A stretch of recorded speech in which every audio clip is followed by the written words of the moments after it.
All right, you guys, man. I saw something that said Oliver Anthony turned down 8 mil. Okay, so I need to know what this is, and I need to know what they're talking about. So let's check this out. I think this is the post behind all of the hype and glory. So let's go.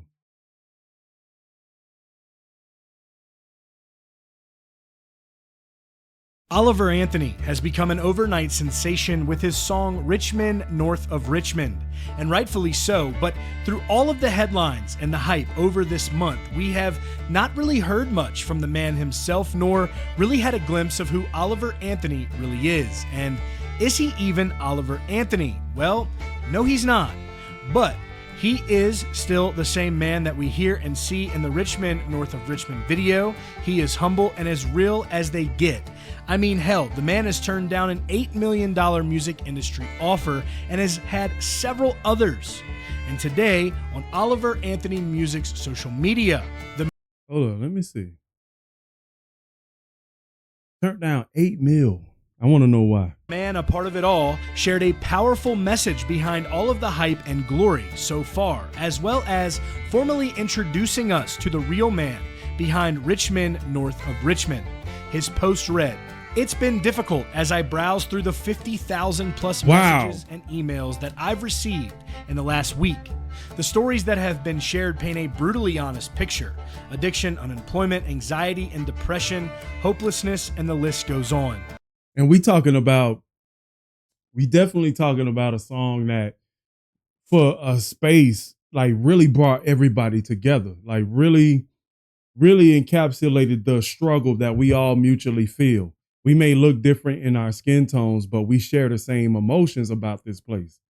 And you talk about suicide, addiction, unemployment, anxiety, depression, hopelessness.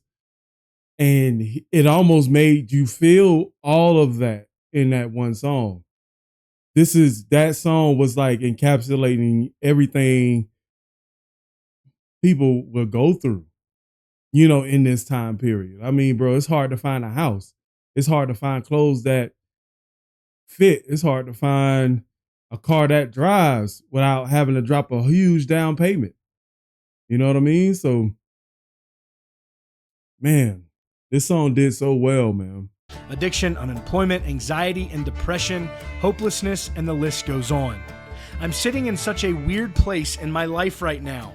I never wanted to be a full-time musician, much less sit at the top of the iTunes charts. Right? Draven from Radio WV and I filmed these tunes on my land with the hope that it may hit 300,000 views. I still don't quite believe what has went on since we uploaded that. It's just strange to me. Isn't that something? It's like the right person. But like I said, like it feels like the right song at the right time. You know what I mean? We all feeling this. The media likes to say we not feeling this. Oh, Americans are having a great time right now. You know what I'm saying? And I think that's why he turned down, because I think I saw in a video he did from his video Moving On. And he was talking about, he doesn't really believe he's a great musician. He doesn't really know all his whole thing. He doesn't really know his way around a guitar. He doesn't, he doesn't want this, but being a musician is kind of like, he's just, part-time, hit you with a splash and go back into So yeah, I hope that all made sense. So let's go. I believe what has went on since we uploaded that. It's just strange to me. People in the music industry give me blank stares when I brush off $8 million offers. I don't want 6 tour buses, 15 tractor trailers, and a jet. I don't want to play stadium shows. I don't want to be in the spotlight. I wrote the music I wrote because I was suffering with mental health and depression. These songs have connected with millions of people on such a deep level because they're being sung by someone feeling the words in the very moment they were being sung. Just like I said, in that very moment, right here, right now, we're all feeling this. If the last 3 years ain't nothing to say, we all feeling this right now. And there's a chance that they actually might bring this stuff back. And then we're going to go through it again. You know what I'm saying? You never know. But songs like this can bring us together and maybe we can reach a mutual understanding with each other, man. Regardless of what background we come from or our skin tone or what lifestyle we may live, you know, it's something to be said that these things can be done. I don't want to go too far on a tangent. They're being sung by someone feeling the words in the very moment they were being sung. No editing, no agent, no bullshit. Just some idiot and his guitar. The style of music that we should have never gotten away from in the first place. So that being said, I have never taken the time to tell you who I actually am. Here's a formal introduction. My legal name is Christopher Anthony Lunsford. My grandfather was Oliver Anthony, and Oliver Anthony music is a dedication not only to him, but 1930s Appalachia, where he was born and raised. Dirt floors, 7 kids, hard times. At this point, I'll gladly go by Oliver because everyone knows me as such, but my friends and family still call me Chris. You can decide for yourself. Either is fine. I'm gonna call you Chris. In 2010, I dropped out of high school at age 17. I have a GED from Spruce Pine, North Carolina. I worked multiple plant jobs in western North Carolina, my last being at the paper mill in McDowell County. I worked third shift, 6 days a week for $14.50 an hour in a living hell.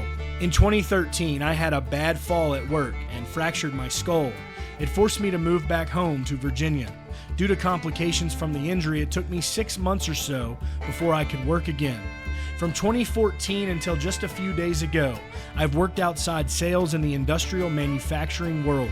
My job has taken me all over Virginia and into the Carolinas, getting to know tens of thousands of other blue-collar workers on job sites and in factories. I've spent all day, every day, for the last 10 years hearing the same story. People are so damn tired of being neglected, divided, and manipulated. Man, that's definitely how everybody feels. Neglected, divided, and manipulated. We can solve a lot of problems in this country, but we feel like the government needs to impose those sanctions where even a town full of people, even people that are from a small town, they can solve their own problems.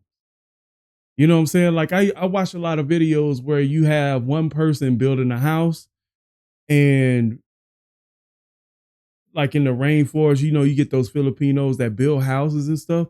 One person can do that, build a house. Imagine what 10,000 people in a small town can do. You know what I'm saying? You can build your own waterways. You can build your own houses. You can build your own electrical grid system and just keep off of this stuff. But the problem is that you're always going to have somebody interfering from the outside because they feel like they need to be able to control what's going on. So it's almost like no escape. And you never know what degree these people will do just to come and control you. You know what I'm saying? They don't want you to be independent. That's why it's such a struggle for independent artists to gain ground in the music industry because it's not an independent genre. You have to lean on those execs to get your success. That's bars. People are so damn tired of being neglected, divided, and manipulated. In 2019, I paid $97,500 for the property and still owe about $60,000 on it. I am living in a 27-foot camper with a tarp on the roof that I got off of Craigslist for $750. There's nothing special about me. I'm not a good musician. I'm not a very good person. I've spent the last 5 years struggling with mental health and using alcohol to drown it. I'm sad to see the world in the state that it's in, with everyone fighting with each other. I've spent many nights feeling hopeless that the greatest country on earth is quickly fading away. That being said, I hate the way the internet has divided all of us. The internet is a parasite that infects the minds of humans and has their way with them. Hours wasted, goals forgotten, loved ones sitting in houses with each other, distracted all day by technology made by the hands of other poor souls in sweatshops in a foreign land. Yeah, boy, he cutting deep on this one. I mean, since the dawn of the internet, which is about, 1995, we talking about AOL, I mean, the internet did exist in some form even before 1995, but on a major scale, you talking about when the internet probably what 2000, right after the Matrix, you know? Oh, hey Nezzy Poo. Hey, how you doing? Um, but you talking about hours wasted, goals forgotten, loved ones sitting in houses with each other, distracted all day by technology. Crazy. Crazy how much that cut. Crazy about how much that cut deep. That cut real deep. Even in my case, like sometimes I could be so absorbed in my phone too, you know, just trying to stay up to date on what's going on YouTube. And I'm sitting there ignoring the world around me. Personally, one thing about me, I've been habitually on the internet for since 2003.